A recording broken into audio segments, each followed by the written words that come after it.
up, everybody? Cinephile Mike here. Today, I am joined by Lauren Concar Sheehy, the executive director of the Garden State Film Festival, one of the premier film festivals in the region that celebrates independent cinema and emerging voices in filmmaking. Lauren, thank you so much for taking the time to chat with me today.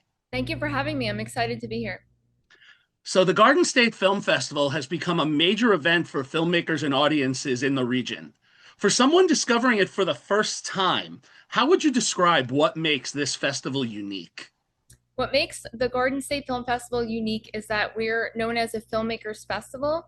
We love to put our filmmakers first, and it sounds very Jersey, but once you become a part of the Garden State Film Festival, we consider you family. So we want to know your success stories, and we want to hear back from you even after you graduate. Just kidding. After the festival, come back and share your success with us so we can in turn share the success of our alumni. Nice. And over the years, the festival has just continued to grow in scope and recognition. From your perspective as the executive director, what's been the most exciting evolution of the festival?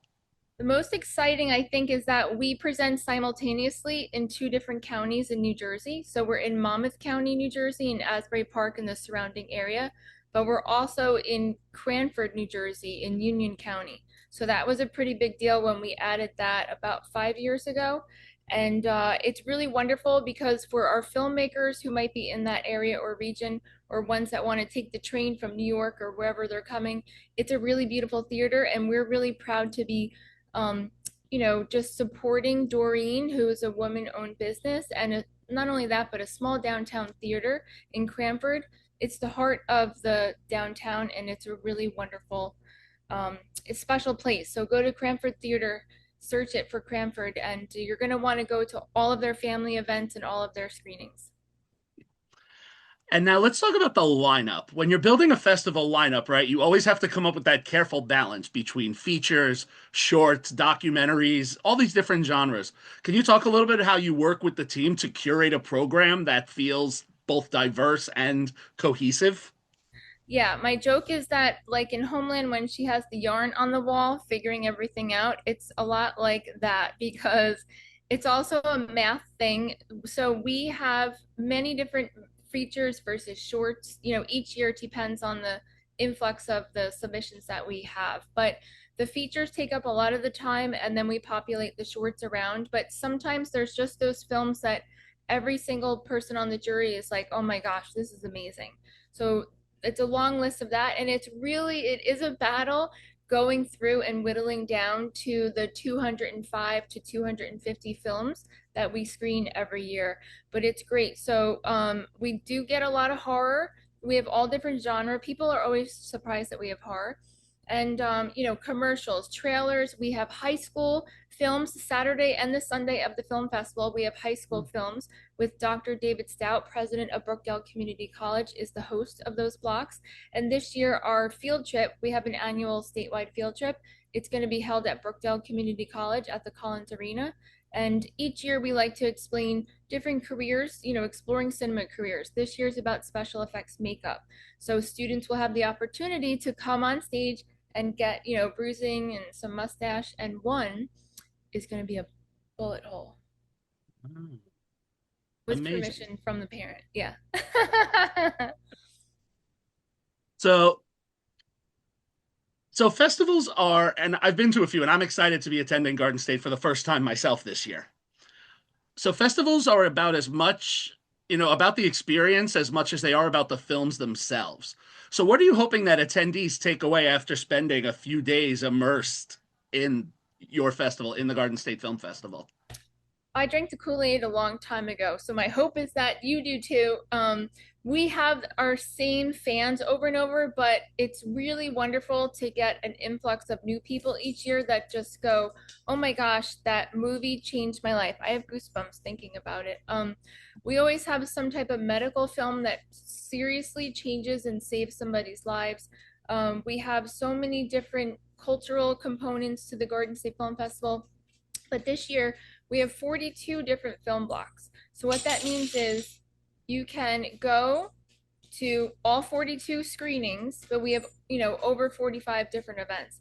But in one film block, you can see a short, a feature, a music video. It's all different. So it's a really a good way for you to go in and leave there being like, wow, I never would have seen that if I didn't come to the Garden State Film Festival.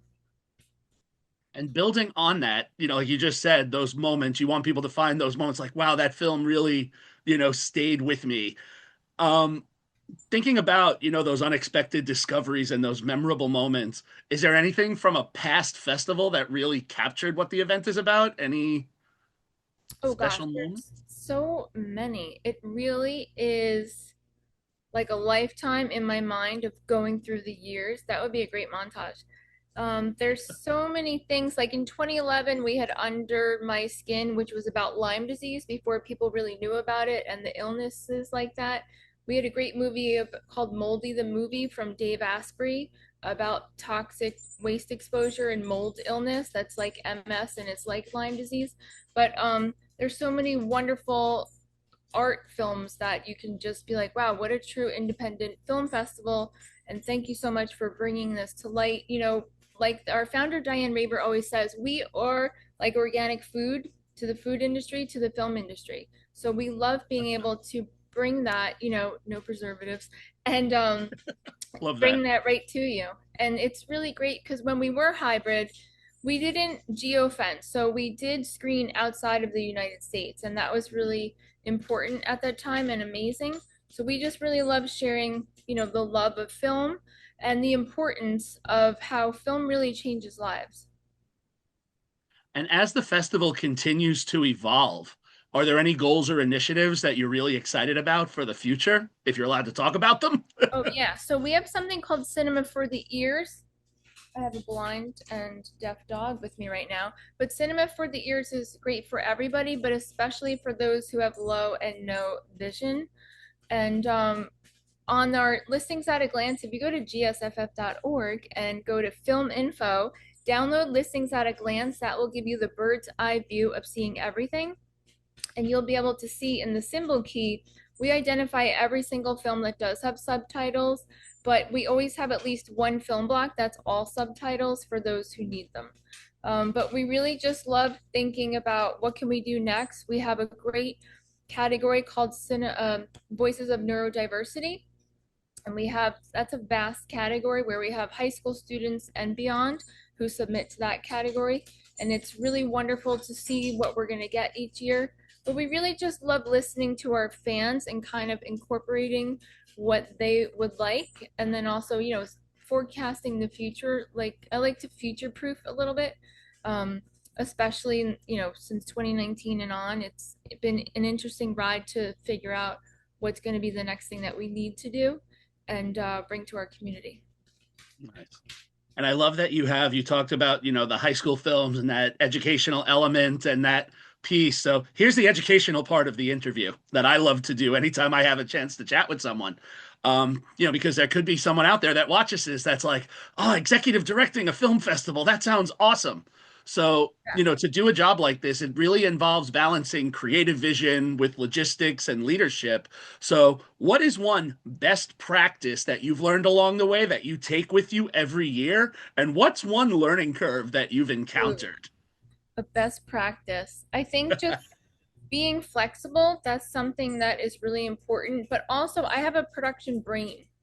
So it's a little bit different executing something like this, which is so many events. Sometimes we have 60 events, but the production brain really brings home the education that I have had in the television and film industry, both through school. I am an NJEA member, by the way. Hello. And it's just been really great going through the motions. Like, I didn't really have anybody when I was in high school. I took television in high school and then just went into film classes, TV classes, and everything. So, as an educator, I love being able to be there for our students and that we have 2 days of nonstop student films is really great. But something to take home, I think, is just observe and know. I always say know when to talk and when not to talk. And it's just really important to work as a team because this is a huge, heavy lift. If you download and look at the listings at a glance and you're like, oh my gosh, how is all of this happening? We're a really, really small team that executes this every year. and just like, oh, when you're going to do a push up and you're like, oh God, how am I doing it? Just keep going. And what was the next part? Your greatest learning curve. Oh gosh, learning curve. Um, I don't even, I don't know. That's a good one. Good question. I feel like we can do anything as a team. The Garden State Film Festival can do it. Whatever comes our way, we just okay, and then we kind of just keep moving along, marching to the rhythm and figuring it out as we go. So, even during the pandemic, we didn't cancel or postpone.